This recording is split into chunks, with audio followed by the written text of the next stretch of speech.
life with One Nation's being the only consistent political party for the last 20 years. They're not talking about you. All right, well let me tell you, One Nation is talking about you. It's like the media's run away from One Nation.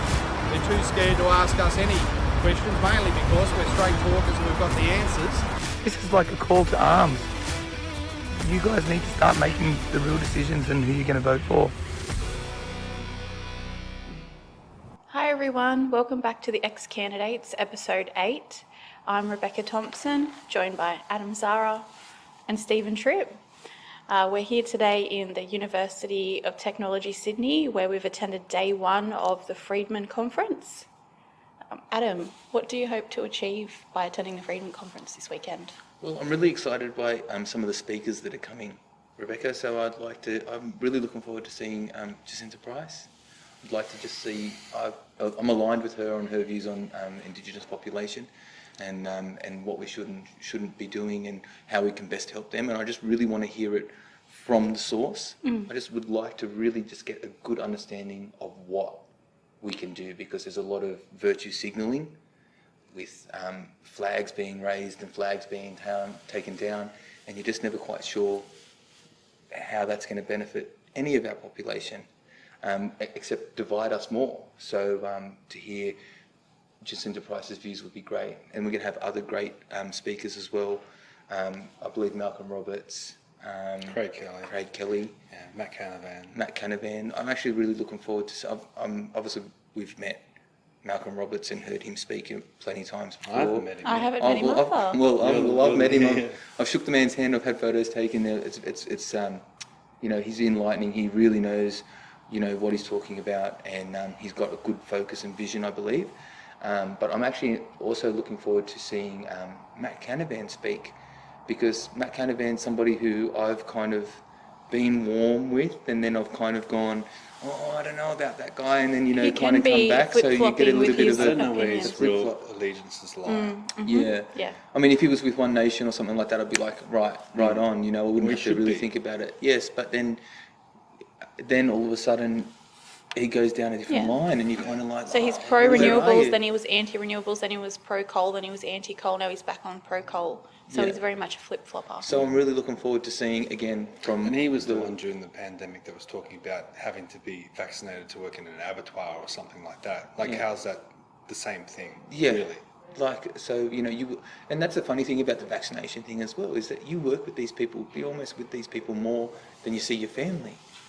And then it's kind of a community. I don't understand the point of the mandate in that instance anyway. So, but anyway, I think at this point in time, it's pretty obvious. The evidence is there. We're in another wave, as worse than we were before the vaccine. But this was always going to happen. Mandates are obsolete, though. We can see that now. There's no point. When you had them last year, and Gladys was patting herself on the back, we haven't had cases for this many days. I'm like, all you're doing is kicking the can down the road. Yeah. Because you've got the borders closed at the moment. What's going to happen when you open the borders again? It's all going to flood in. You're never going to stop it, ever. Yeah, well, that's right. It's like the flu. We're never going to cure the flu. We just have to live with it. Well, People talk about the flu being a hangover from the Spanish flu, which it probably is. And it mutates every year. It mutates all the time. Well, the fact of the matter is, vaccinating for a flu, it doesn't stop it. No. So so if you cannot vaccinate, you still get those people a mutating virus. You still get those people there that are coughing and spluttering, and they go, I didn't have my flu vaccine, that's why I'm sick. And then when you get the flu vaccine, you get sick anyway. Just to finish off as well, I'm also just looking forward to making some really good contacts at the Friedman Conference. I think we've already met a few good people, and we've had some interesting conversations already today. So I just wanted to, I'm just looking forward to building a network with like-minded people, and it's all about, liberty, and we want, liberal freedoms and democracy back. Well, that's what I'm most excited about, the fact that we get to have these sorts of events where we can have like-minded people. And we might not all agree, I'm sure we won't agree with everyone, but at least we can have discussions, we can have debates, and build up a network as well. Yeah. Because we're not going to get mainstream media attention, we know that, that's why we started this podcast. So, if we can get some people on board, even if they are Liberal Democrats or, other parties, we're happy to hear what they have to say. If we have a common goal, Yeah. Then we can- It's all about. I always remind myself, why am I really doing this? I'm doing this because I want my daughter to grow up in the country that I grew up in, or maybe better. So I don't care how we get there in the end of the day, as long as we make sure that we protect what this country is meant to be. We were trying to bring back the Great Australian Dream, but we want the Great Australian Dream to be achievable. Well, we just want to be free. Yeah. We don't want to be told that we have to do, all this stuff about COVID starting up again. And I guess we should just dive into it about Antony Fauci. Yeah. He's come out, Go for it. and he's come out and said that the vaccines don't stop transmission. Well, then why do we need mandates? Well, If they're not going to stop transmission, the biggest promoter of them all the whole time. every single mandate, I don't care if it's of someone for their work, or if it's just something simple like having to, take your kids to a swimming lesson or something like that, they all should be gone. Because there's no purpose for them. They don't achieve anything apart from, and I've said this during my campaign, vaccine mandates do nothing but put good people out of work. yeah. So get rid of them. And our essential services are Yeah. struggling Yeah. because we cannot get the staff. Yeah. And if people believe that it doesn't go hand in hand, then I really don't know what they're thinking. And I'm sure all of you guys have had conversations with people that are really struggling. Oh, yeah. I had one woman on, almost basically in tears on the phone to me. She was a nurse. She went and got the flu vaccine and had a really bad adverse reaction to the flu vaccine. I'm pretty sure, I can't remember because it was such a hectic time, but I'm pretty sure she had a severe arthritis from it. Okay. So she didn't want to get any more vaccines. Well, why would you? She was really scared. She was scared Yep. of what the outcome was, and she was going to lose her job. Yep. Because she didn't want to get vaccinated. So now Antony Fauci, the messiah of all of this, The head leader of the honcho, religion. yeah, he's come out and said, well, they don't stop transmission.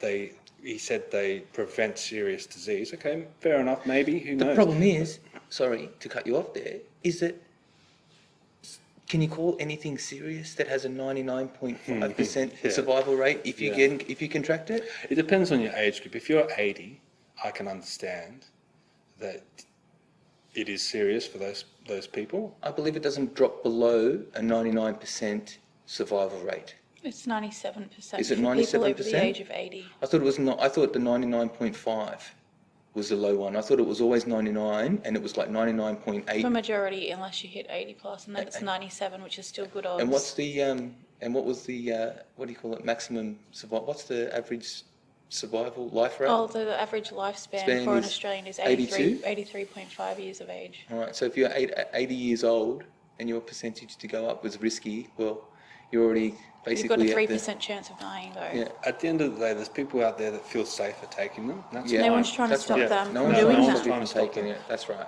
But if they don't stop transmission, mandates are gone. And the mandates. They're gone because Obsolete. otherwise, why do you have mandates? What's the mandates? What are they achieving? They're achieving nothing except, like you said, making it harder for the average Australian Putting to, people out of work. to work. The mental anguish that people have to go through.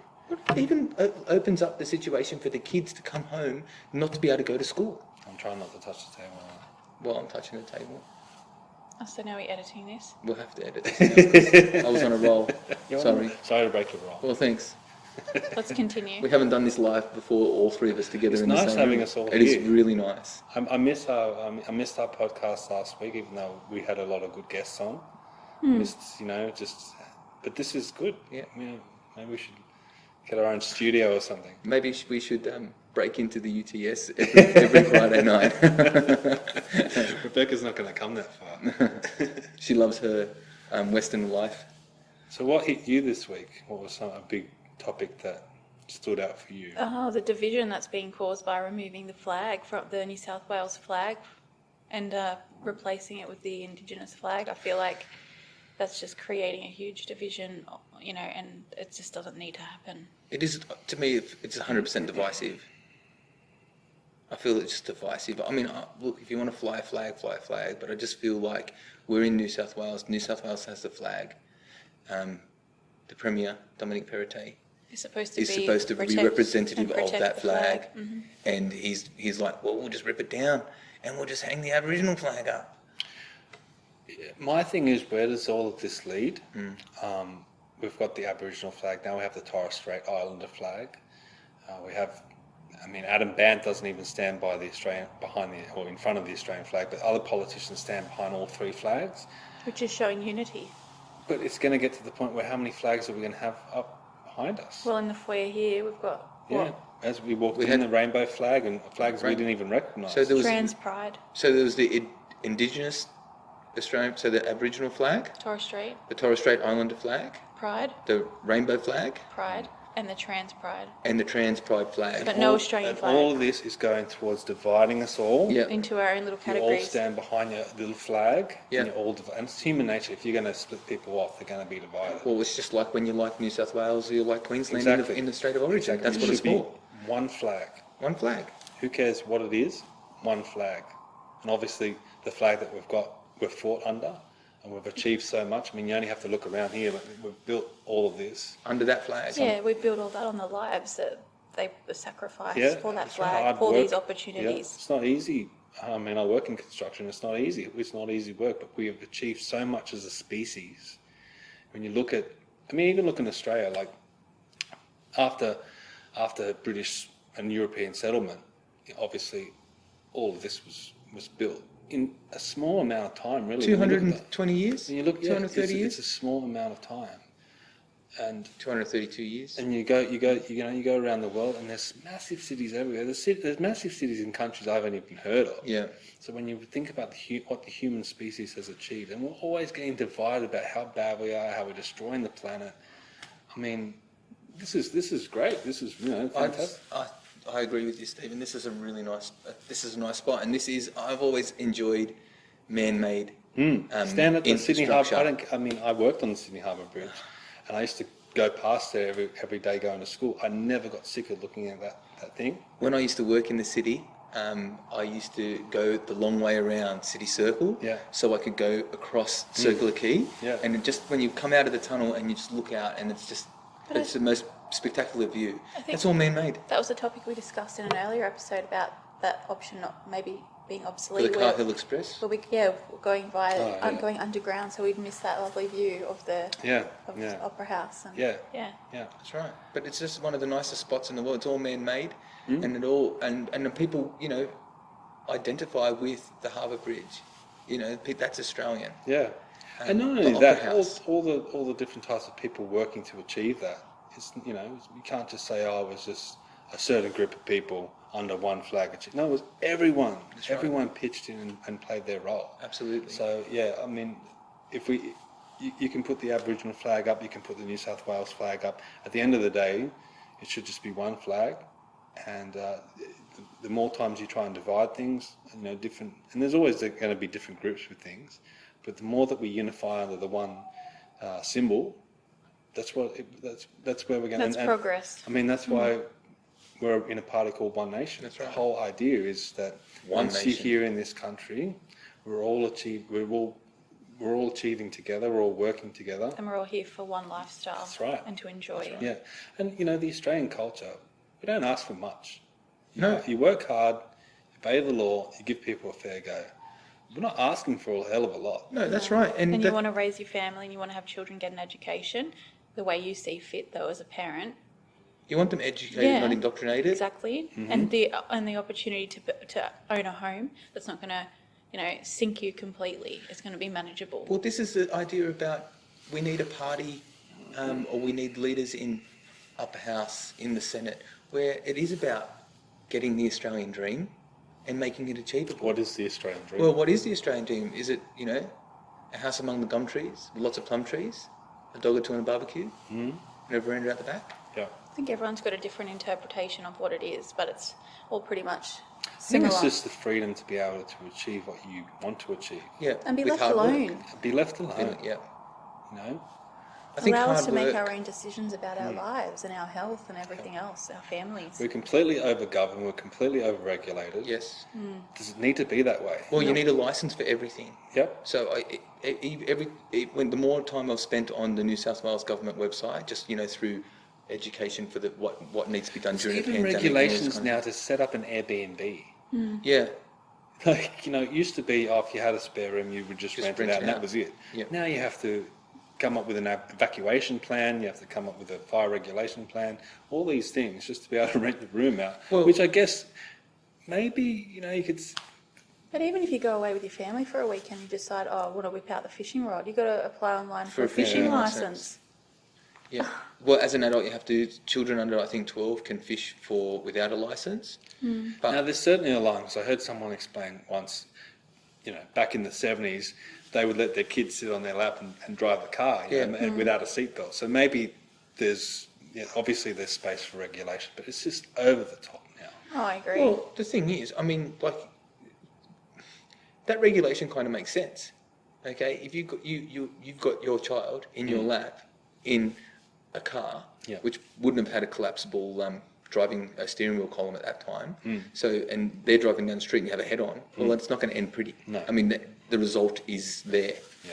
So you can understand why they would have some sort of regulation on seatbelts. You need to be able to leave the door open for personal responsibility. Yeah. Haven't you noticed if you look back over history, that some of the regulations and laws that were brought in were to make our lives better, make our lives safer, make our lives easier?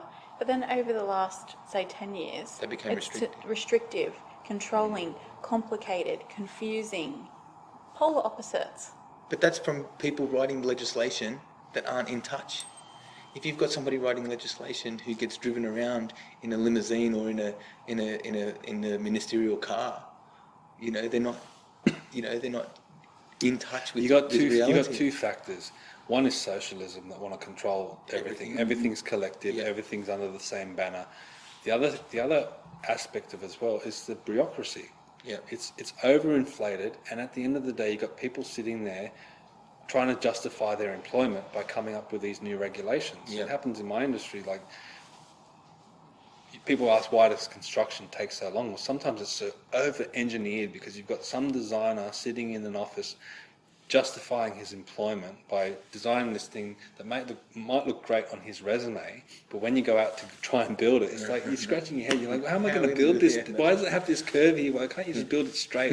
Or and you look at how old roads, like when we mill out the roads and see what the old roads are built on, and it's like a whole bunch of sand and there's a tiny little bit of asphalt. Yeah. Yet we're like boxing down 500, building up layer by layer and compacting it and putting in concrete slabs. 100 mils of concrete, isn't it? Yeah, and how are you going to jackhammer that out in 10 years when they decide to upgrade the road again, right. But it's, a lot of it is people trying to justify their employment by sitting in an office going, well, I've got to justify why I'm here, I'm going to justify my paycheck, so we're going to have to come up with some new regulation. Yeah. There was one little accident down in someone's flat, so now we're going to have regulations for Airbnb. Comes down to personal responsibility. If you're going to make the decision to go stay at someone else's house, then it's up to you to ask them, okay, well, what happens if something goes wrong? Where is the fire? If there is a fire, do you have a fire extinguisher? I mean, do these things need to be regulated, or does it come back to personal responsibility? Well, You're never going to be able to outlaw accidents and deaths and things like that. It just happens. Well, the same thing as you walking down the city street and it rains and you've got a tiled paved front entry to a unit block or a building and you slip over. Well, unfortunately, you have to walk a bit more carefully, but yet you can sue. Yeah. Because you slipped over, and where was the wet floor sign? Well, it's been raining for 3 days. The floor's wet. Well, maybe this is a big reason, the fact that you can sue for so many things now. Maybe that's what these regulations are trying to prevent. But it's going to have to be a turnaround. It's just too much. Well, the problem is that it doesn't matter if you had a wet floor sign there and somebody slipped over after they've hurt themselves, and it's still, they can argue it. Are your kids in childcare? No, not at the moment. But Were. They were. So what was the regulation around? It would have been crazy, right? Well, the centre itself. Yeah. Yeah, it was they are pretty intense. I know they do spot checks where they'll just show up and observe and have a look at what's sort of going on. But honestly, I feel like it could be done better. Even though we're talking about how restricted we are, but from my experience, it could have been done a lot better. I think when we're dealing with children, though, there should be no room for negotiation when it comes to their well-being in a centre. From my experience, particularly there was some questionable things that did happen, but that's not all centres. Yeah, okay. But yeah, there are regulations in regards to renovations, the backyard, that sort of thing. But yeah, I don't know too much about it, but I know that there's definitely a lot of rules there. My sister would be better to ask because she's a childcare worker. Okay. Yeah. Well, I'm going We to have to her get on. her on. Get her on. We can get her on. I've had good experiences with childcare as well when my daughter was in childcare. So it was all pretty good. Yep. So we had 2 experiences. So I went. My middle child's been to a daycare centre, and that was always, I guess the regulations make sense. Make sure everything's wiped down. Make sure that obviously the food has to be to a good standard. We want it clean. We only want so many people, you have to have so many child carers per student, Yeah, child. it's 10 per one. Yeah, so it makes, those kind of regulations make sense. So... They are in place, obviously, like hospitals, but whether or not the employer or the employees are actually enforcing it or following it, that's a totally different different scenario. story, Well, here I am talking about I don't want too much regulation and don't want any mandates and things, but this foot and mouth outbreak in Bali. Yeah, all right. In Indonesia, isn't it, across the whole lot? How Yep. perfect timing as well after our bees being exterminated and all our crops and fruit and veggies going. They don't want you eating meat anymore. So No. how about one of the cleanest beef producers in the world, Australia? I mean, I've been to Hong Kong and they love Australian meat. Like, you go to a food court there and it will say Australian meat, Australian meat. They get the best stuff. Yeah, because we've overseas. never had foot and mouth disease. Now, I heard Alan Jones talk about this, and he's trying to make a big fuss about it because if it comes here, 80 billion. yeah, we've got a huge feral pig population, and it'll just go everywhere. And it was spread wild. I Yeah. also saw that Yeah. video of his. So now, if they could shut the borders, and I mean, for COVID, why can't they shut the borders? And you only have to shut the border to Indonesia. Yeah. You have to mean- ask, is it by design, Stephen? Well, I think it is, but I An don't. $80 billion industry and they're taking a gamble on it. Well, I haven't seen evidence, but when you look at it like that, you could say Well, the border should have been shut yesterday. it achieves a lot of the World Economic Forum outcomes, doesn't it? It does. With reduction of meat, Yeah. no one can eat it. Yeah. And also the fact Killing that that's cattle. one of our biggest industries here where we export meat Yep. internationally. If we don't have that, Yep. again, we're losing a huge But resource. what madness, like, I mean, we're talking about humanity and how great we are. To think like that, like, if that is the real reason, of course, we're kind of speculating. Well, this is opinion. Yeah, this is our opinion, or well, not even that, we're Well, just speculating. Opinion speculating. based on the website that we've read. Yeah, Yeah, well, well, they exists. want to achieve, they don't want people eating meat. That's right. So what better way of getting rid of it without annoying the populace by trying to force them not to have meat? Like, By destroying it. we've got a future Talk to the People episode coming up where we ask people would they want to eat synthetic meat or Traditionally grown meat. Yeah. Or What did they bugs say? even. All of them, even vegetarians said if they ate meat, they would prefer it to be traditionally grown than synthetically grown. Yep. So foot and mouth disease comes in here, wipes out the whole, and it won't wipe out the whole industry. No, but it has been It'll managed. cripple us. It It has will. been managed until we Yeah. can get on top of it and manage it. Yeah. If That's we a can different- get on if top we of can it. get on Like in the UK, I think he said it was 600 million livestock they had to just incinerate. Well, they talk about not wasting food they talk about not wasting food as a whole. Like Australia, we waste too much food in general. Yeah. I mean, animal this is a activists waste. should be at the airports picketing and then saying, shut the borders. Shut the border to, I'm a little bit skeptical on the shut the border idea, right? Simply because if you shut the border for one thing and then you shut it for another thing and then you shut it for another thing, you're normalising it, then all of a sudden borders are shut. Yeah, but this is going to cripple. I get what you're saying and I completely understand it, but how do other countries who have foot and mouth manage it? They don't. They don't? That's why they get meat from us. Really? Yep. Oh, well then shut the borders. you know what I mean? That's Like, I right. don't know. As I said, it goes back to, and I've had meat in the UK, and it's you can definitely tell the difference. And I didn't mind it. I thought it was nice, but they went through a lot of hell to eradicate. Well, I don't even know if they have eradicated it, but it'd be a massive problem, and a lot of livestock would get wiped out. And again, our farmers have to wear it again. But not only that, you have a feral population of pigs. You also have a feral population of camels and other things. You'd have to wipe them out. So how do you basically cleaning out? Wipe out? Yeah, exactly. But does it would be a disaster. Does foot and mouth? Will that travel to like kangaroos? Would it travel to koalas? Would it travel to? No, he explained it. It's kind of like, I can't. Is it hooves? So it doesn't affect like horses and things like that, but like pigs, cows, camels, those sorts of animals. Okay. I think it's got like the hooved. Specific type of hoof. Not the hard marrow hoof. Yeah, I haven't researched that part of it. But it's only certain breeds. So it doesn't affect humans. So that's how it's so easily brought back from other areas. Because we could be carrying it. Yeah, it could be on your shoes, it could be in your clothing, and you don't know. You bring it back, and then you might go out to a farm, and then bang, it's one animal is infected, and it's highly contagious. So I've heard that. I've been obviously to Bali and overseas and stuff like that, and what happens is we had our shoes inspected and they're sprayed. Well, normally you do. You go, when you fill in the arrival form, it says, have you visited any farmlands and stuff like that. You know, that happens automatically. But you know, so maybe it how honest are people? Well, what happened was I think it was on the Alan Jones broadcast as well that they said this. So take cheap pairs of shoes and chuck them out. Don't bring them back. Sure, it was, because he's the only one talking about it. Just don't bring it back. Don't bring them back. So just instead of wearing a $300 set of Nikes overseas and running around and all that kind of stuff, right? If you're going to go overseas, buy your $20 pair of Dunlops. Go and do your walking and stuff like that, and then like, throw it's them scary. out. We've been locked down for so long, and I'm sure there's people that have really wanted to get away, and they don't want to be facing. And as you said, it's convenient how this has come up. And again, we've just come off the back of, devastating floods in my area specifically. It was just one farmer alone lost $400,000 worth of crops. Our food industry is under attack. How do the farmers do it? Because they're so demonised. They never get a pat on the back. No. Yet they have to go through bushfire, they have to go through drought, they have to go through flood.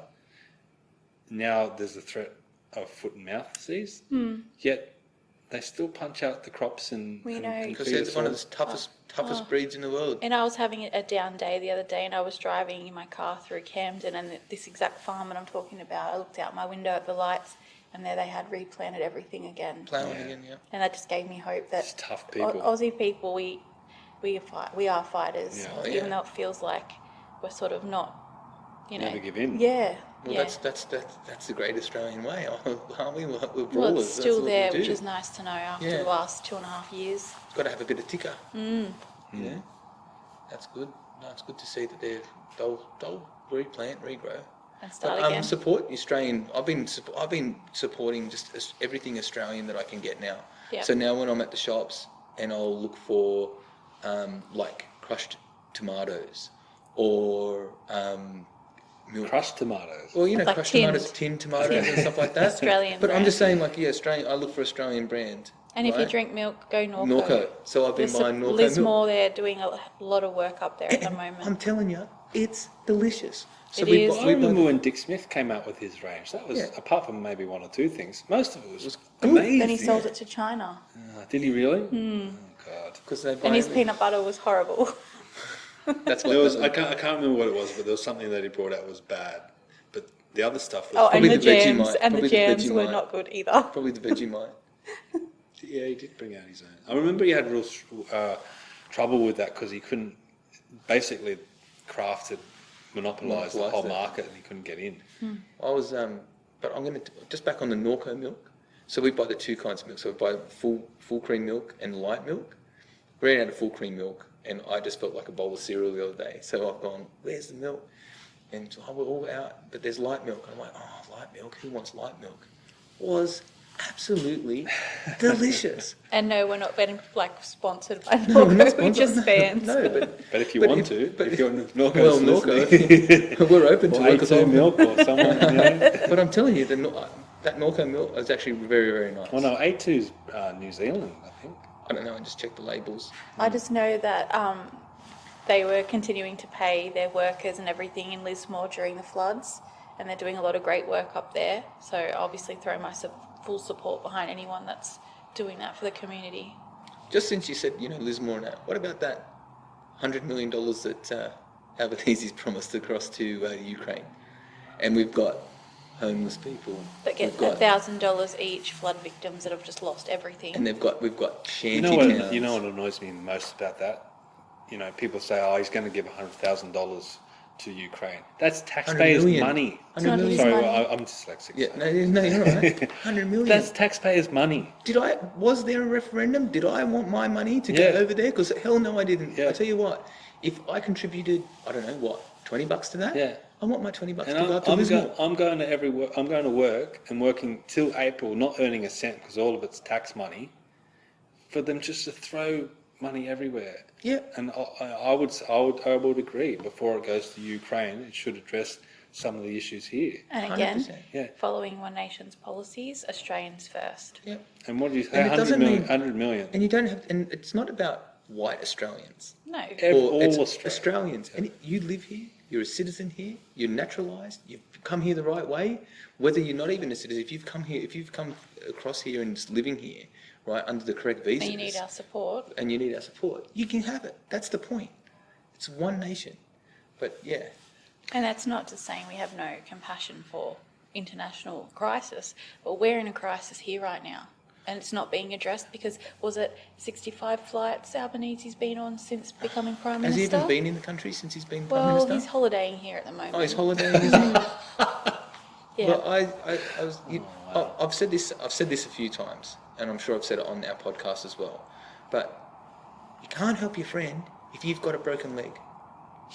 Well, Jordan Peterson talks about it. He says, clean your bedroom before you help anyone else. Exactly right. Yeah, exactly. Or it's like if your neighbour's house is on fire and so's yours, are you going to start putting out the neighbour's fire first before yours? Put your fire out and go and help your neighbour. Exactly right. That's what you do. Mm-hmm. So we've got to put our fires out here.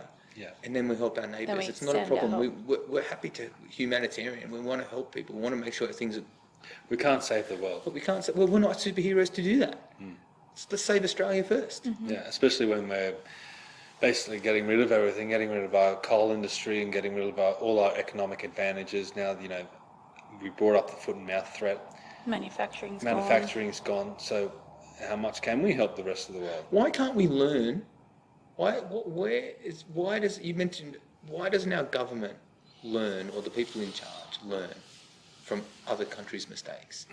Or other countries' successes, because when you look at the United States, if you follow their constitution, when they were insulated, they didn't believe in any expansion. They were just within themselves, and they built up a strong military and a strong economy. They had a tremendous amount of growth in their country, leading up to the First and Second World War. That's what gave them the chance to be so strong and to help Britain, help France, and help the other... Well, become a superpower, right? And they became a superpower out of it because they focused on themselves for so long. Somebody's been focusing on themselves for a long time as well, and it looks like they're trying to become New World superpower too, isn't that right? China. If you're Chinese... They've been focused on themselves. I don't see them doing any Well, I'm sure they probably do a little bit for the, to get the little badge of honour, but apart from that, they're looking after themselves. They've got their own interests. They're still building 100 coal-fired power stations. Yeah.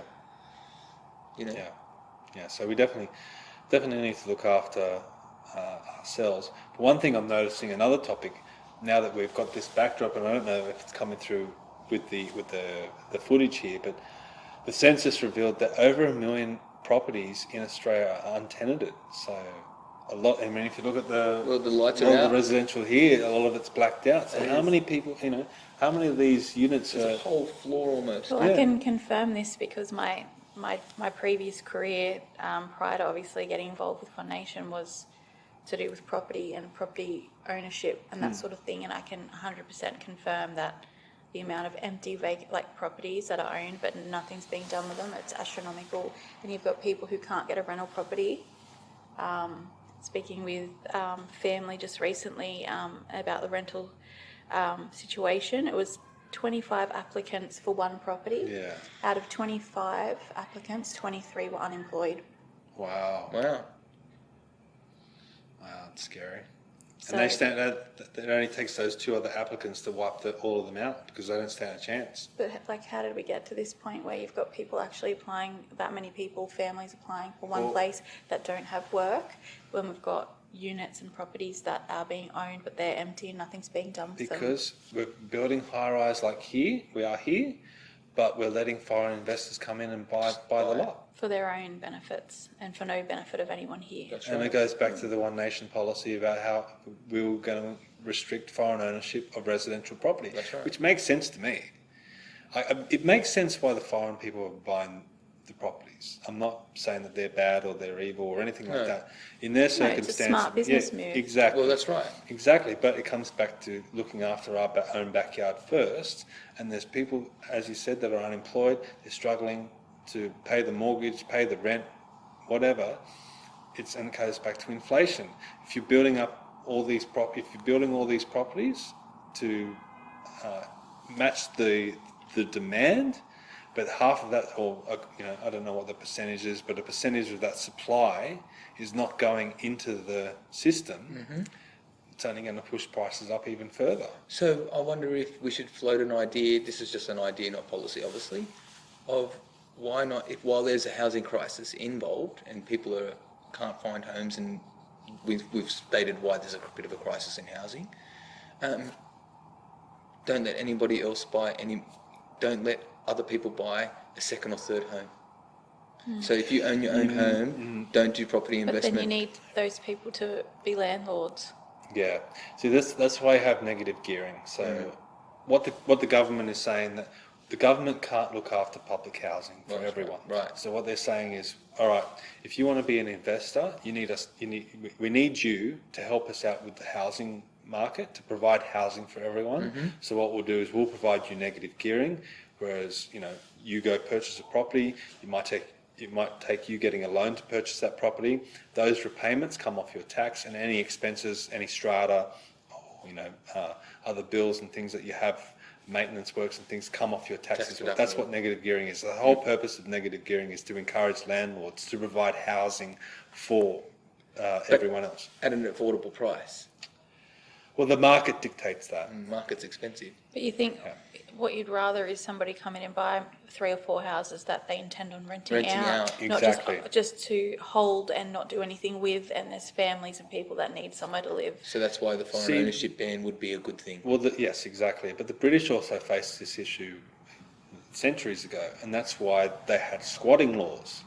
So if you had a property that you weren't in, it was vacant, a squatter could come into that property, and I don't know, I guess they're kind of breaking the law by getting in there in the first place, but once they're in there, Change the you laws. can't get them out. No, and that's what happens here. But Squatters' that's what happens here rights. too. If you squat in a house for 17 years without interruption, that becomes your house. That's why you have those. Is it 17? I thought it was 7. I thought it was 17 years. I'll have to check that. Check Yeah, it. we'll have to check that one. I'm sure it was 17. Yeah. 7 years sounds like easy. I'm just going to go find a vacant 17 lot and jump feels in like, there. Oh, I mean, well, like too I long. can do 7 years. 7 years in a Yeah, heartbeat. but 17 years seems very drastic as well. Well, I mean, but 17 years of, because obviously if you were squatting in it and you were like kind of making it your home, you're putting money into it no matter what, right? So you're going to be, maintaining that, paying some sort of electricity and stuff like that. Well, The squatting houses I've been aware of, there's been no electricity or anything. if I squatted in a house, I would just treat it like my own house. I'd be awesome. I'd look after it because I wouldn't want people coming into it. I might leave the grass a bit long or something like But that. then if you are so making people- it nice, it's enticing people to come into it. I don't know. Who knows? We're not squatters, but yeah. yeah. Maybe we should put forward a conference for the Friedman, a meeting for the How to Friedman. squat correctly. Yes, let's address squatting laws in Australia. Yeah. And how do we achieve them? How do I get away with it? See, you Campbelltown people. Oh, we're always looking for the angle. Right? Campbelltown person. Angle in, Just the angle in one. and angle out. I was looking at him. I'm Hume, but it's not Campbelltown. No, well. We're on the border. But there's plenty of places to squat out your way. Oh, yeah. Oh yeah, there's plenty of houses. I just think to myself, who owns this? Like, what's going on? You know what one I like, which I would like to get? You know, on Almond Street? You know that? On the corner? But the dilapidated building that looks like a petrol station? Yes. I want it. You know that they had it up for rent for about 2 months and then took it off? I want it. You know what I wonder about those places? Like, if someone dies in It there, was an old milk bar. how do you know? You won't. You wouldn't. Like, so a lot of these properties out your way could have people. Well, this one was an old milk bar, and I was on a Facebook group called Abandoned Buildings Australia, and people find the most magnificent mansions and stuff that are empty, and they actually go in and enter and take photos. Yeah. And this milk bar that you're talking about near me appeared on that page, and inside the chalkboard are still written like when it was $2 for a hamburger. Wow. So it I want was that really, building. really awesome. I'm going to find out who owns that building, actually. So I could... Contact, I think it's My Property or something, because they were the last real estate to have a for lease sign outside. Yeah, nobody took it up, obviously, because there's a lot of work involved. But dilapidated, but that would be a nice one. I like it. I've always liked it. Sorry, guys, we're just going down on a a low world. Because we're real people and we drive around our areas that we represent, so, yeah. Yeah, okay, well, how do you want me to finish it, Stephen? Bye-bye. This All right. is the ex-candidates for stage 1 and we're signing out. Over to you, Stephen. That's it.